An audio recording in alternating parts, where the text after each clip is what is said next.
push-ups. I've been doing sit-ups. I've been doing chin-ups. I've been doing pull-ups. I threw up once, but I'm okay now.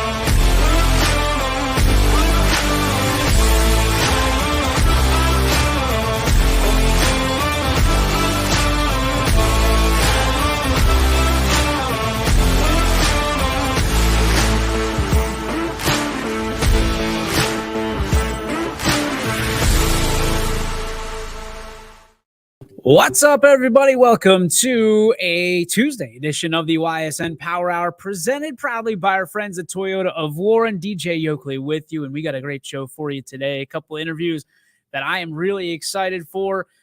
We have one from the athletic director of East Palestine, Ysn Power, one of my near and dear friends, a guy that when we started Ysn, literally before this even happened, before Ysn was even created, I went to Ysn Power, who just became the AD at the time for East Palestine.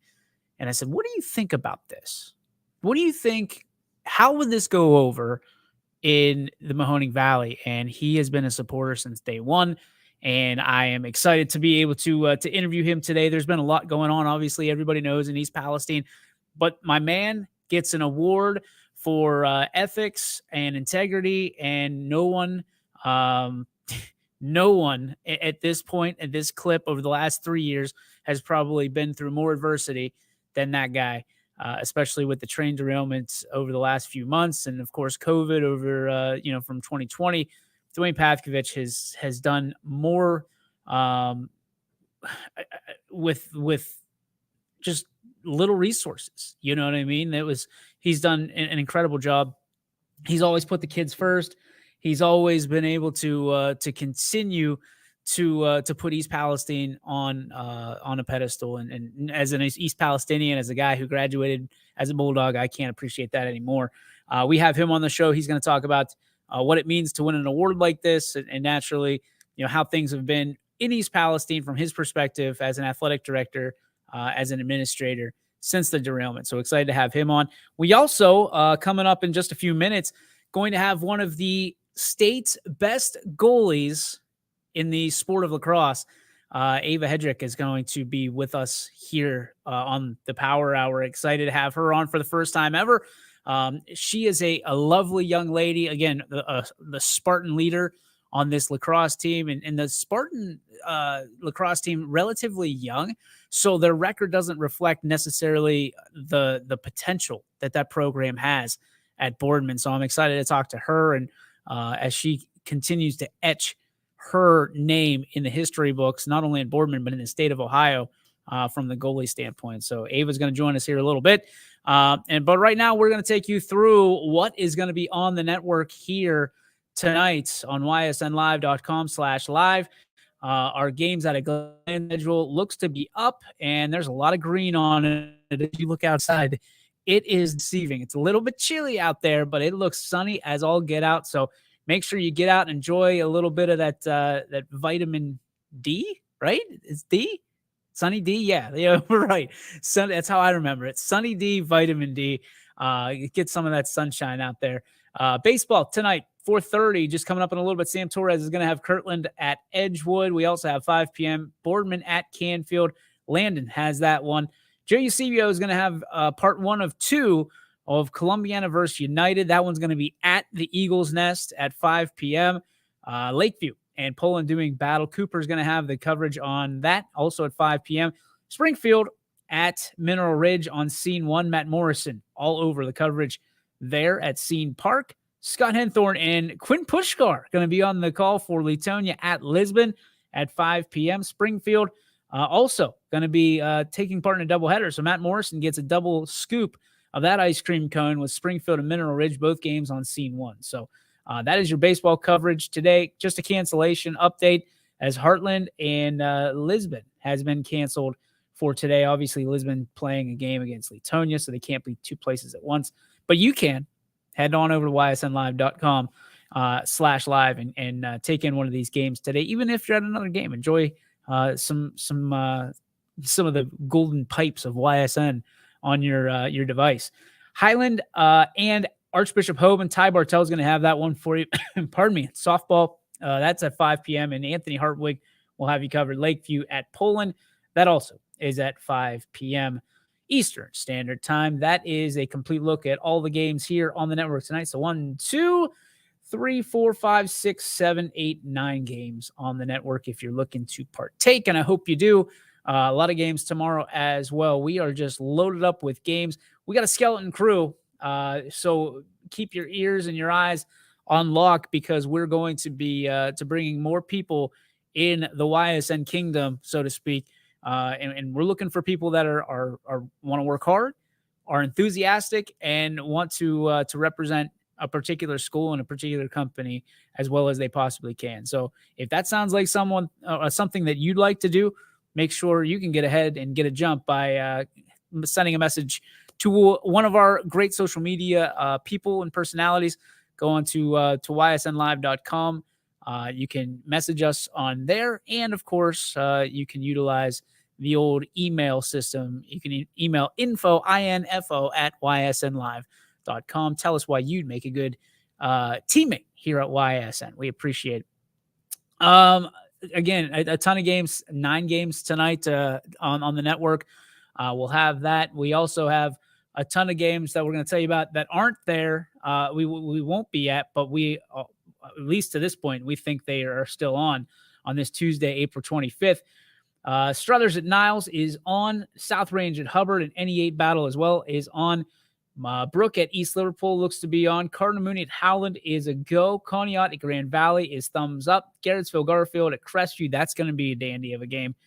That is good to go. Girard at Jefferson is good. Jackson Milton Sebring still on the way. LeBray and Brookfield is good to go. Lowellville and Western Reserve tonight, 5 o'clock. Newton Falls and Liberty at 5 p.m. as well. Then you have Southeast at JFK. Ursuline at Lakewood St. Ed's.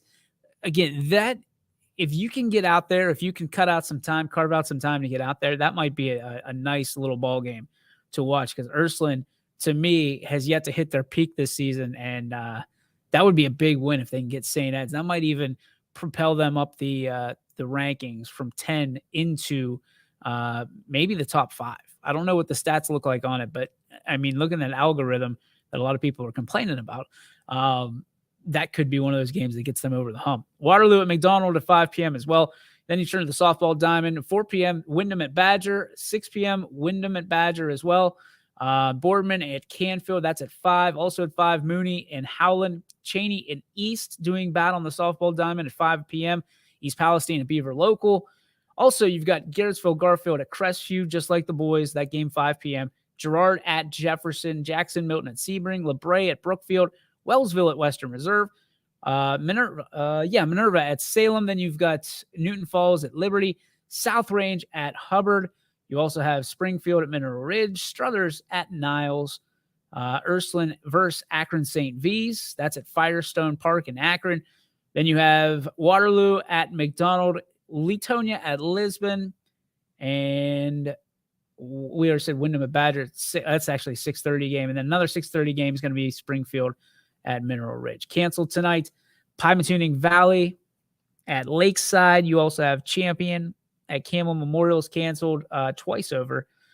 Camel at Latonia, and somehow they're playing 2 games. And then East Liverpool at Lisbon is East Liverpool Christian at Lisbon.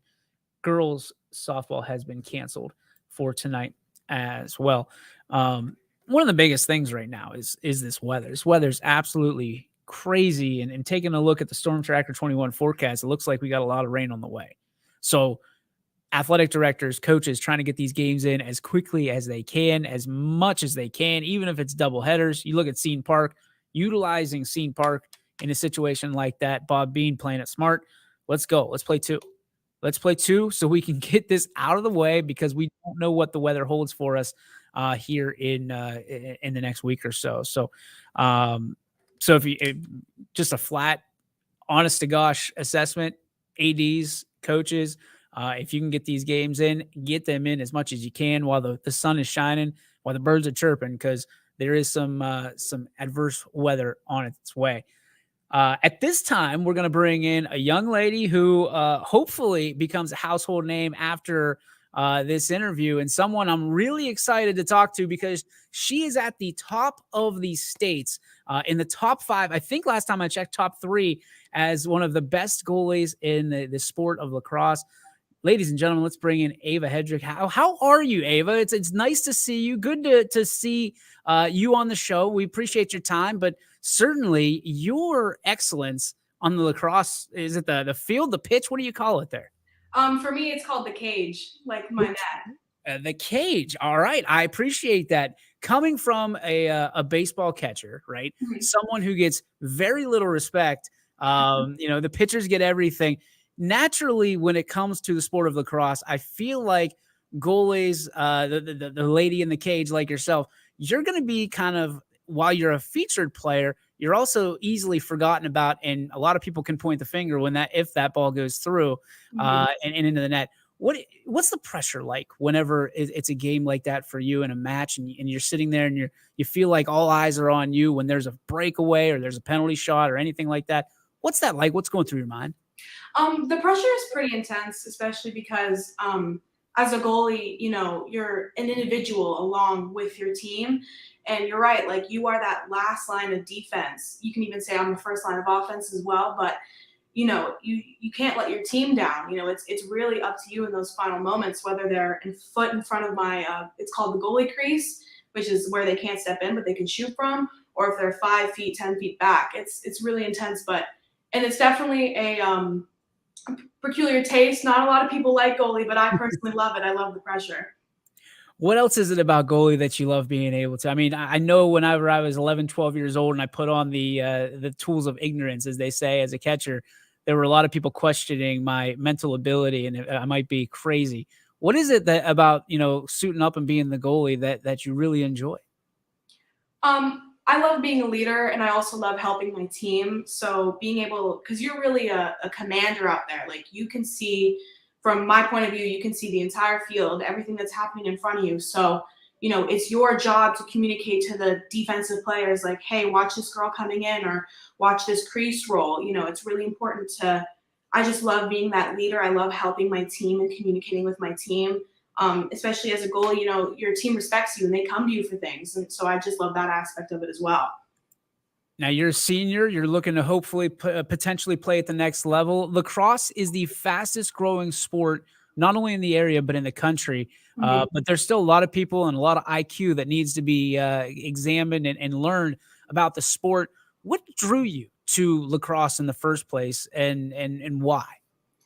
Honestly, I was a swimmer for a really long time, and I was always good, but I was never great. And I always wanted to be great. You grow up and your parents always tell you you're special, but as a sport, you can really tell what separates the good from the great. And I always wanted that. And I remember I just quit swimming, and my dad told me, he's like, you need to join a sport. Like, I get you don't want to do swimming, that's fine, but you need to do a sport. And lacrosse program at Boardman had just started. And so as a freshman, I entered in that year. I did not know that I was going to be a goalie. And that year actually got cut for me because that was COVID. Yep. That was my freshman year. So my sophomore year, when we had a season, there was a senior goalie ahead of me. She didn't like it, but she was very, very good. But she was going to be graduating. So my coach was like, hey, like, does anybody want to try to be goalie? And I just had this like voice in my head saying like, just do it. And ever since then, I've loved it ever since. You mentioned that this is a very young program at Boardman, one that you have placed a foundational brick on, obviously, with all the success that you've had in the crease and in the cage. So, I mean, where do you want this program to go? Where do you expect it to go? And how can you help potentially get them there with the last, 3-4 weeks of the season? Definitely, as you mentioned before, lacrosse is the fastest growing sport. And as we can see in Cleveland and in the Erie areas and the Columbus areas, lacrosse is huge. I mean, I've been to so many tournaments down there where people come from all over the country just to, get that college search going, to get colleges looking at them. And I think in our area, it's definitely started to hit, especially in Canfield. They've had a very good program. But as it's growing, I've heard, I'm going to be helping they're creating it's called 224 Club. And it's basically all the counties around us and all this, like the little areas around us, like Youngstown, Poland, Canfield, they're all getting together and starting a club team. Because personally for me, my club team was an hour and a half away. Oh, That was wow. the closest one. There's like nothing around here for it. So I'm just helping build and like place these building blocks for that future, because Boardman, Canfield, Poland, we could be, state winners in time, just like Columbus is. So it's just building that up and helping and giving the right training for it. That's incredible to be able to build from that 224 corridor outward and hopefully bring in some major awards. Okay, so we hear about lacrosse, and we're going to end with a question here on the lacrosse side of things. Ty Bartell wants to know, with all the new eyes shifting to lacrosse recently, what are some of the big misinterpretations about lacrosse as a sport that you've discovered over the past few years? People consider it, girls and boys lacrosse is very different. And I would say that that's one of the bigger misconceptions, is because there's a lot of different rules in that, but they're both equally fun to watch. I think, honestly, people might see, oh, it's too much of soccer, it's too much of hockey, it's like a mix of all sports. The two things is that boys and girls lacrosse is very different, and that it's a very fun sport to actually watch, and it's all technique, and it's honestly a really beautiful sport. So I think, honestly, as it's getting bigger, the two biggest misconceptions is that boys and girls is different, and it's fun to watch, actually. Where do you learn more about lacrosse? Do you find yourself watching it on television? I know people that want to learn more about baseball that maybe didn't, grow up with a baseball coach in their household or down the street. They watch a lot of baseball and they get kind of the narrative from the announcers. How do you educate yourself on the sport, and essentially how do you get yourself better if you're in a spot by yourself? Definitely through like even small stuff like Instagram Reels. I see it all the time over there, and it's just, there's so many coach videos online about like the tiniest stuff, like how to do this dodge around a defender, or just like one on like wall ball. There's so much on the internet now, because there's so much to learn about the sport, and people love learning about a sport and finding new ways to do different things. As I've seen even on like ESPN too, they're like doing all the college games, and just like on Instagram, I see a bunch of like how-to videos. So it's honestly been really fun. You can just go online and find so many detailed videos to each different position on the field. This is incredible. So you're one of the most popular guests we've had, because they're delivering questions for you, Ava. Tim Figley chimes in and says, "Who's your favorite college lacrosse team?" I really love, you have to love Boston. I mean, the girls' Boston lacrosse team is they're a powerhouse out there. So, I mean, from a standpoint where you want to land, you mentioned that you want to go on and potentially play at the next level. It's tough because there aren't many teams around here from a lacrosse standpoint. Who would you want to play for? I mean, do you have teams there that you're actively going out and presenting yourself and like almost reverse recruiting yourself out there to try to get on the teams? And how important is that to you at the next level to go to play, a sport in college? I actually just recently emailed YSU because they have a very, very good lacrosse program. So I just emailed them recently, and I would love to even have the opportunity to talk to them. But I've reached out to a couple other D2s, such as like Malone and Edinburgh and stuff like that. So I have some offers, but I really would love to play at the next level. So naturally, with college, you're a student athlete, the same as you are in high school. What things, I mean, you come from a family full of just brilliance. I'm sure that the apple doesn't fall far from the tree. What do you want to do potentially for a career someday? And what do you want to study in college? I'm definitely looking at the business journalism side of things. It's definitely, as you know, my father, he was a journalist for a long time. He runs a brand company. So obviously I have a lot of that in me, and I'm really passionate about that. So I'm trying to go somewhere in that and find my niche. I like it. If you could pick one corporation or brand that you'd love to be able to control the marketing aspect of it, what would it be and why? That's a pretty tough question. Sorry, you can see my cat. I love it. I think I would really love to do maybe I know it's quite a big corporation, but maybe like Ulta Beauty or something like that. I just feel like they're kind of getting out of touch with more younger generations as they're coming up, and definitely advertise to girls more my age instead of always reaching out to the older generation. I feel like I would love to do that. I love it. And that's off the beaten path. Usually with that question, we get Google, Dick's Sporting Goods, stuff like that. Mhm. I dig that. Very, very cool. All right. So from your perspective, let's get to know Ava a little better. What is your favorite subject in school? Sorry. I love English. I'm in actually AP Literature and Composition right now. I've taken both AP Englishes. I just love reading. I love just learning about, you can learn so much history through reading as well. And I've had nothing but amazing English teachers who've helped me and develop my writing style. So definitely English. Do you pack or buy at school? I do both. Okay, what is the number one lunch at Boardman High that you will not miss, unless there was tragedy in the family? It's either the Papa John's pizza they bring in, or it's the tater tots and like the like pancake waffles. Those are so good. Wow. Okay, that's a first. I don't think we've ever had that on the show. I dig it. Okay, who is the number one friend to Ava that you want to give a shout out right now? Zoe Wen, she's actually the other powerhouse on my Boardman team. She had 6 goals last night. She's my best friend. So yeah, Zoe. All right. What is the one sport that people would not believe that you would actually want to play if you had the time to play it? Rugby. Rugby. That's a dope sport that's not around here. I can't believe Dad would be down for that. Probably not, but it's I mean, it's an insane sport. Oh, it's crazy. We got state championships around the 330 in rugby too. So that is a tough sport. As a dad myself, if my daughter ever came to me and said she wanted to play rugby, we'd have to have a little chat. What are the things that you want to accomplish? I mean, obviously everybody has goals in their life, awards or starting a family, stuff like that. What are some of the things that you want to do down the road that maybe you want to get out on the World Wide Web here, so people can look in 20 years and say, hey, she actually did that? I would definitely, I've been thinking a lot lately. I think I would like to take over my dad's company and definitely push that forward, especially into the new generation. Not calling my dad old, but to like really reach out to these brand new companies that will be starting. There's so many more entrepreneurships being created more and more these days, and being able to reach out to those and just do an empire of just so many small-owned businesses, because that's what really runs this country. So I think definitely helping out with that, taking over that, and reaching out to small businesses. I like that. That's phenomenal. What is the best pregame meal for lacrosse? Best pregame meal? Pre-workout.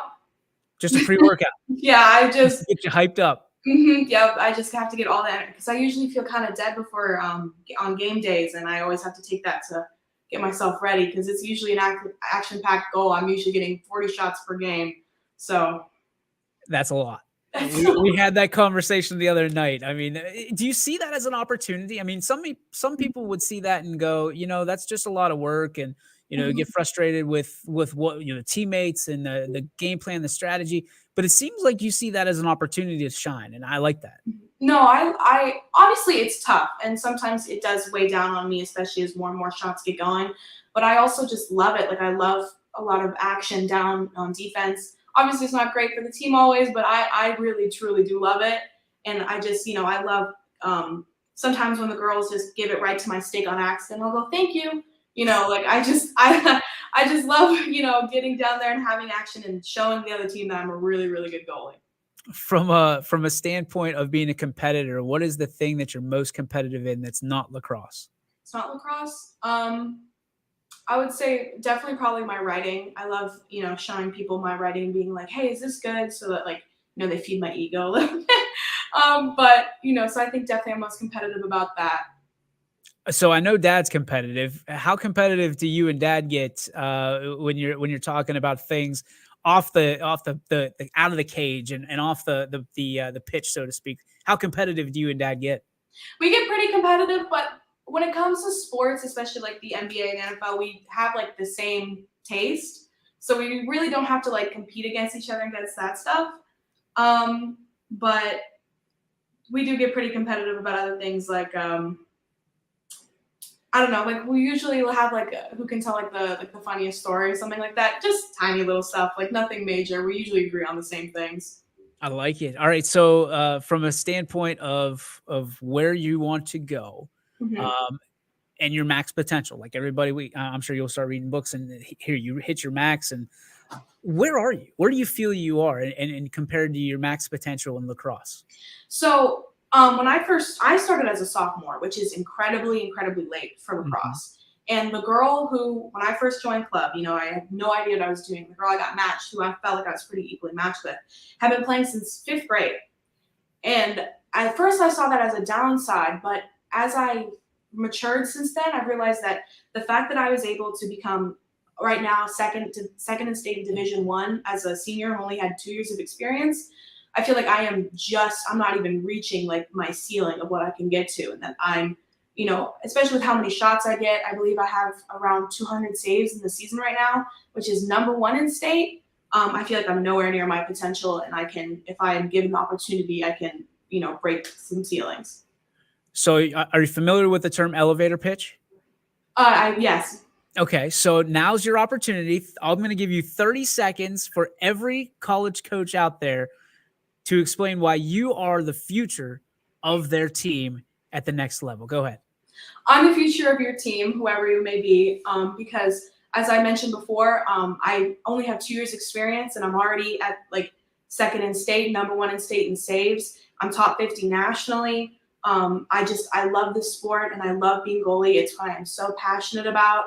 I go to practice dedicated. I help my teammates. I am a leader, but I can also listen to my girls and understand, hey, when something is too much or we need to work on something else, or even when I personally need to work on something else. I'm always ready to learn. I'm always ready to be able to be taught new things. I just love learning new aspects of this game, and I love this game so much. I'm so passionate about it, and I can't wait to just keep going and max my full potential with whoever college wants me. Drilled it. Absolutely drilled it. That might be the best elevator pitch I've ever heard. That's incredible. Nice job, young lady. Thank you. Ty chiming in. I'm going to kind of tail end off of this one as we typically end with segments about your family and your background. It seems your dad has had a huge influence on your life. What's the most memorable / impactful advice he's ever given to you? I think the most memorable thing, especially from both of my parents, my mom included, is just their support. Whatever I may decide, whatever I want to do with my life, like anything like that, my parents have just always been 100% behind me for no matter what, whether even if they disagreed with it, even if they're like, especially when I did quit swimming, my dad was kind of upset with me, but he still supported me in that decision. So honestly, I think the most impactful thing is that my parents have just been behind me 100%. All right. So I'm going to tailspin off of that and ask you the question of, out of your role models, your parents, right? Hmm. What one kind of not bit of advice, but one piece of your parent, each one of them, would you take and you would say that is one of your strengths as you lead on the next adventure of your life here in a few weeks when you graduate? I think from my dad, I would take his ability to sell himself, which I've been doing this entire interview, but that ability. And then from my mother, I would definitely take her strength because she's just been through so much in her life and she's always been able to persevere through it. So I think that's what I take from both my parents. Obviously, I know school has been a huge impact on you as well. Who's been or who are some of the favorite teachers and educators that you've had along the way? Definitely my English teacher, Mrs. Piper from 8th grade, my senior teacher, English also, Mr. Shirtliff, and then I think my history teacher from 8th grade, Mr. Nypaver, are definitely three that I've kept their advice in my head and, just enjoyed being in their class so much. All right, last question for you. I promise. I know you've been on a little bit longer than I anticipated, and then I promised you, but you've been awesome. What piece of advice, as a young lady going to college, would you give to the younger Ava, maybe 5, 6, 7 years old, for these young ladies that see you as a role model nowadays? What advice would you give them, and what advice would you give yourself had you been 5, 6, 7 years old? I think for the other girls out there, not me, I think I would say it's never too late to start doing what you love. You know, you might feel like you're behind and you might seem like, oh, these people have been playing for years or whatever it is you're doing. It's never too late to chase what you really want to do. Because if you really want to do, you will put that work in and you will have that talent and you will get where you want to go. And then go ahead. Keep going. Keep rolling. Roll with it, sister. Honestly, no, that's the same advice I give to myself. So just don't give up. I can appreciate you so much. We're so proud of you. You've come so far in such a small frame of time. I can only wish that you have just as much success in the next 50 years that you had in the last 3 in the sport of lacrosse. Ava, you're a role model. You're a hero to many of the young ladies and young kids out there. Continue doing what you do, and I'm sure that the sky's the limit for you. Thanks for stopping by the show today. Thanks so much for having me. You got it. There she goes. Ava Edrick, just amazing young lady. And that's the most important part. As great as she is, and she's state ranked across the board in lacrosse as a goalie and one of the best goalies, if not the best goalie in the entire 330 area, which is important. She's just as good of a person. So thank you to Ava for stopping by the show here today on the Ysn Power Hour presented by Toyota of Warren. We're going to take a break. We come back. Still more. We got Dwayne Pavkovich coming up right after the break, right here on the Ysn Power Hour, brought to you by these great sponsors. We believe expectations are made to be exceeded. At the new Toyota of Warren, it's about more than just getting a great deal. It's about service you can count on and a friendship you can trust. Year after year, we've done what we do best. We've gone the extra mile so you could too. Because we know it's just not about buying a new car.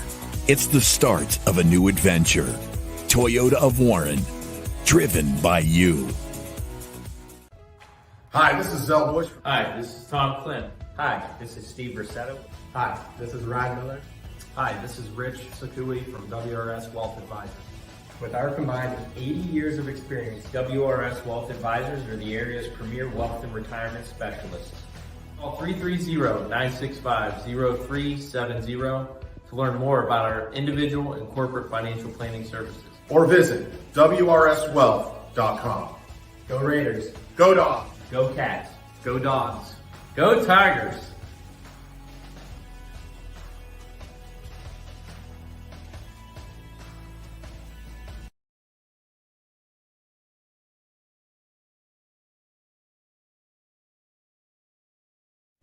Jimmy Sudman here, Director of Isle, Purple Cat, and Golden String. We are happy to support YSN and 2 of my favorite people, Scotty Mincher and Super Dave O'Malley. We are an agency that provides services for adults with disabilities. We infuse humor, passion, and joy into their lives. If you know of any folks with disabilities that need our assistance, please contact us.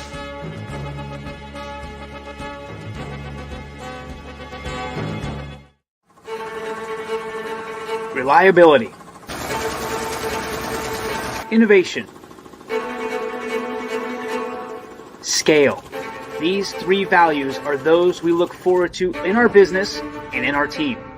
If you're ready for a reliable employer who looks constantly to think outside the box in big ways, we're ready for you.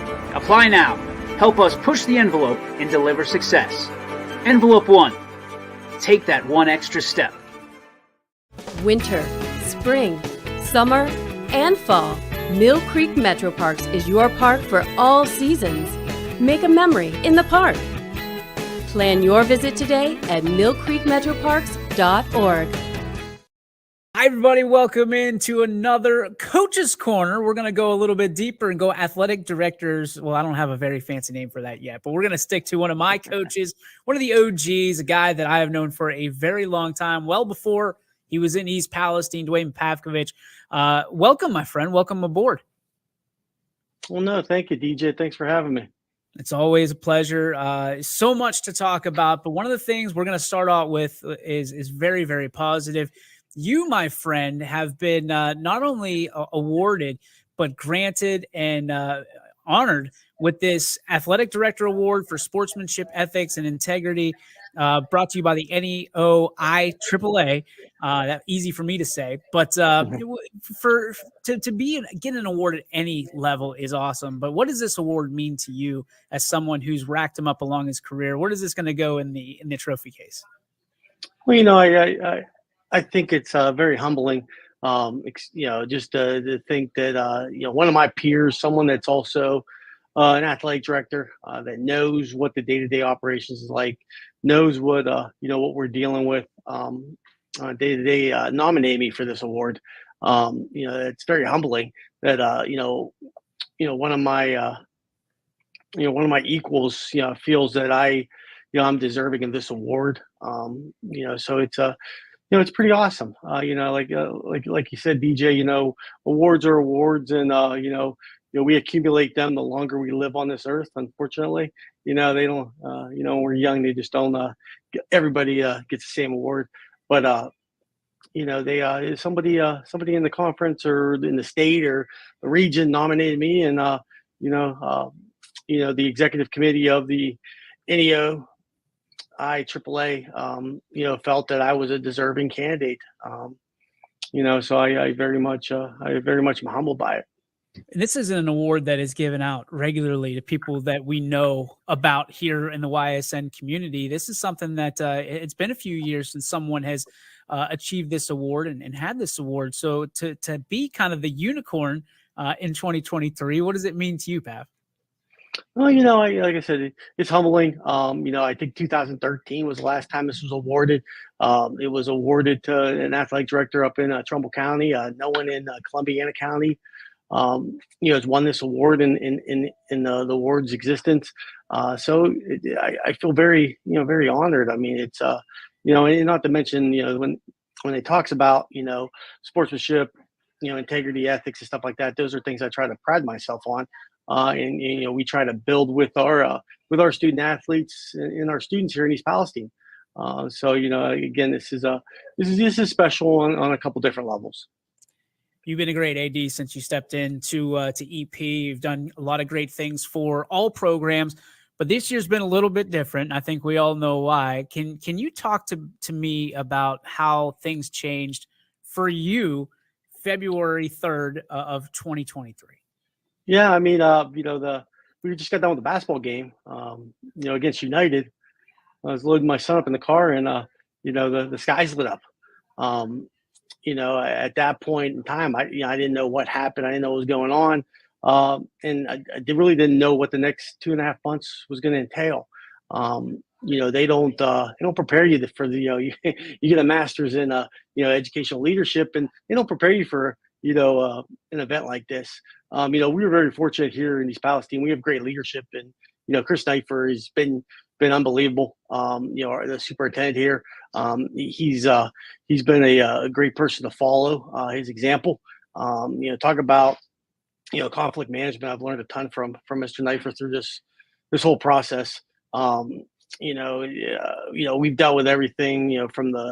From the situation with girls basketball, our girls earning a playoff spot, earning a home game, us not knowing if our girls are going to be able to meet one of their goals, having to go all the way through the appeal process to the state, to battling through just finding out, hey, are people actually going to come here in the springtime? What are we going to have to do? Obviously we're trying to keep as normal an experience, for our students and student athletes, through the process.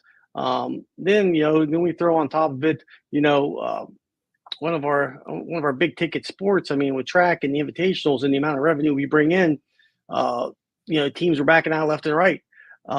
So we had a bunch of plates spinning in the air here, all just to try to normalize the experience for our student athletes and try to make sure that our senior student athletes get the memories and the experiences that they deserve, due to a situation that had no fault in their own. Yeah, I think the crazy part about what you're talking about is this is the senior class that dealt with COVID their freshman year. So they understand what this is all about. They've been through this before in some aspect. But from your standpoint, I guess when people ask me about how it's been in East Palestine, I compare it to COVID, and I don't know if that's a right thing or a wrong thing, but how does this compare to the crisis that was a national pandemic and COVID? And really, it's like our very own kind of pandemic, kind of here in East Palestine, without having any of the the science, I guess, that backs the other side. Well, no, I mean, DJ, I think two things. One, I think COVID taught us a lot for this situation. It prepared us, for just the chaos that was going to happen with, with this train derailment. I think things would be, magnified if we didn't have the experience that we had dealing with, COVID from the initial shutdown all the way through that whole year of sports with all the obstacles and restrictions that were placed. So we had to learn to navigate and be able to be creative, along with the public relations side. Being able to have conversations with people, make sure that they feel that they're getting what they need out of the experience. So I think COVID, it did happen, but it did help us in this situation. There's no ifs, ands, or buts about it. Now, from the in-season part of it, or dealing with the opponents, it's very much like COVID, because we had situations during COVID that schools didn't want to play because of a medical or a health issue. Much like some of the reasons we're getting why teams don't want to come and participate here on East Palestine's campus. It goes to the medical side of things, but all this is all stirred by both sides of it, by the fear mongering that really both events, both situations, revolved around. There's a lot of fear mongering and a lot of unknown. And in both events, too much information was a bad thing. There's so much information available, especially in those two situations, that I feel like we've kind of lost the ability to be able to fact check. I think some of the misnomers and false information really hurt and hampered our ability to try to maximize the experience through both situations. Now, one of the things that you and I have talked about is kind of the impact on revenue during from February 3rd on to today even. And people don't realize that you said the big ticket, one of the big ticket items is track season. Baseball and softball, basically non-revenue generating sports in that capacity. But there's an impact on revenue outside of just EPHS. You have JO tournaments, you have EPYSA that you guys are integrated with. How big has this impact been on you from a revenue standpoint? And what are some of the plans that you're utilizing, and maybe partnerships, if you're willing to speak on them, that you're utilizing to help bring it back into the fold and kind of make things right again? Well, yeah, there's no doubt. I mean, through the whole thing, we're, a conservative estimate. Obviously we still have a couple more, 3 larger track meets to go through. But people understand that, track makes about 40% revenue for our athletic budget.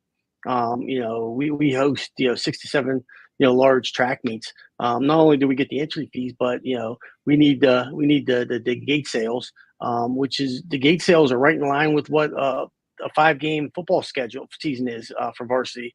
Not to mention I would venture to say in some of our meets we have more people in the stadium than we do on a Friday night in some aspects, depending upon the number of schools. Hell, I mean, a couple of years ago at the Bulldog, we had like 29 schools, 48 teams. So that's a lot of parents. That's a lot of people. So that hurt us. And you're right that we've worked really hard here to create partnerships with our youth programs, or EPYSA, along with outside organizations with like JO, youth wrestling, different things. That made about a $40,000 shortcoming, going into our spring sports. And then, right now anticipated with track, we're anticipating, $30,000, $35,000 loss in revenue, from the lack of attendance, with our spring sport track season. So we have to make that up one way or another. We have reached out to, larger corporations. I mean, the businesses of East Palestine have always been great to the student athletes of East Palestine. They are generous, and they want to create the best environment and experience, for our student athletes. But reality is a trainer element. I mean, it affected the whole town. We can't go to these businesses in town because they're worried about just keeping their doors open. They're fighting the same battles we are with people not wanting to come in town. So we can't go to those people that we traditionally go to because they're fighting their own battles. So we have to kind of look at some larger scale corporations. We've had multiple conversations with Dick's Sporting Goods, trying to work out a deal with them to try to help to normalize our student athletes experience. We also have had a conversation with higher ups to Under Armour, to try to work with them. We continue both conversations, hoping to hammer out a deal to try to make up for those lost revenues. So we'll see what happens, but we are trying to we're trying to do everything we can to so our student athletes don't lose anything through this train derailment experience. One of the things that I've seen and I've loved from being able to kind of see and have conversations with you and Chris and other people in the district is how much the outside, right? The other school districts have stepped up and said, hey, we want to be able to help. We want to be part of this. We want to be part of the solution of getting East Palestine back on its feet. How great has that been? I'm sure you had a number of conversations with other athletic directors, superintendents, and people outside East Palestine and other districts that want to. How great has that been to have that camaraderie? Well, I think it's great, but I think it goes along with the Valley mentality. We live in a very special part of the country. We live in a true community. This Mahoning Valley area is unique. It's not like this everywhere. People that have gone away and come back, they understand that. People that have never left here they don't understand it. But this place is Valley strong. We support each other, which is very, very unique. And I really respect the fact that whether it's Mahoning, Trumbull, Columbiana County schools, they've really tried to get behind us. I think that's a professional and mutual respect that that we have for people in our profession. But I really think this is just something that people that are raised here, it's just inbred in us. We take care of our own. See, I'm really excited to bring this full circle now because you're winning awards. Obviously, the sports teams looking to win those awards. When those kids roll up to you, when those student athletes roll up to you and say, what does this award mean to you? How do you take it from what it, you talked about, you win these awards as you get older and you get wiser and you get that free haircut that you and I have. Yes. But from a standpoint of how you educate and help these youth and the student athletes realize what awards really mean and what it takes to win them. How does this going to help you do that for this year's class? Well, I walked in the office this morning after a meeting and, we had a group of students that, it wasn't planned. They were in the office and, they were like, congratulations, great job. I made a point that I said, listen, guys, my name may be on that award, but this is an East Palestine award. This award doesn't happen without everybody pulling in the same direction, everybody believing in the mission and vision that we have. I said, as much as my name's on the award, this is an East Palestine award. This is an award that East Palestine has won because you guys have been compliant and followed what our expectations are.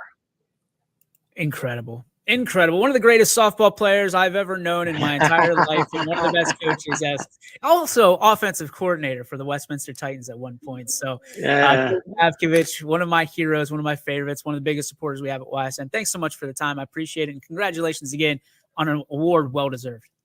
Thanks, DJ.